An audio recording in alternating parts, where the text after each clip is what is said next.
Today, after the UK Supreme Court unanimously ruled yesterday that the legal definition of a woman is determined by biological sex.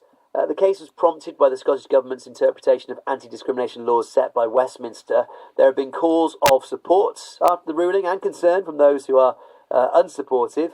We can talk to Claire Loneragan now from Bridport, who is a director of the Women's Rights Network. Claire, good morning. Good morning, thank you for having me on. First of all, your reaction to yesterday's ruling? Delighted. This is what we've all known all along, that this is what sex is. It's a biological characteristic. It's what we've been arguing for. And we couldn't be happier, actually, with this. What were your concerns? Had you got evidence that there had been this collision between a biological definition of sex and, I guess, the gender use that had come into more common usage? Yes, I mean, this is evidenced all over the place. Throughout Dorset, the NHS hospital policies claim to segregate wards by sex, but they allow any man to identify into a female ward. Dorset Council agreed to remove the words mother and woman from the maternity policy, so that it now reads all pregnant employees have the right to time off to attend antenatal care. Right. What is wrong with that? Because there will be trans men who could be pregnant, and that then includes them. That is the language of inclusion, and that surely doesn't hurt anyone. Well, it does, because if the Equality Act 2010 is interpreted that sex is the sex that somebody identifies as or has a gender recognition certificate for, then all of those trans-identified women who you call trans men, who do become pregnant, they actually lose their maternity and pregnancy protections in law. Right. So that's, that is the demographic, a transgender demographic who is harmed by not recognising that sex is biological. There are obviously concerns about this ruling from yesterday.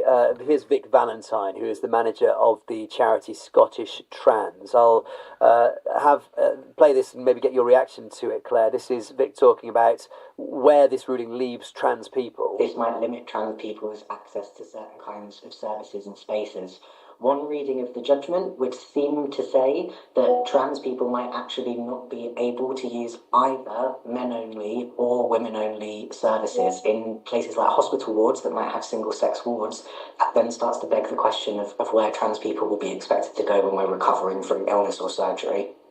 Do you hear that, Claire, that this now leaves trans people concerned about where they fit within this picture?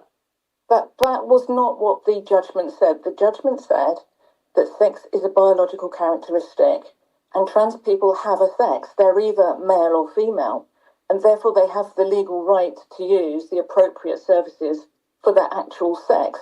It did not say that they lose sex-based rights at all.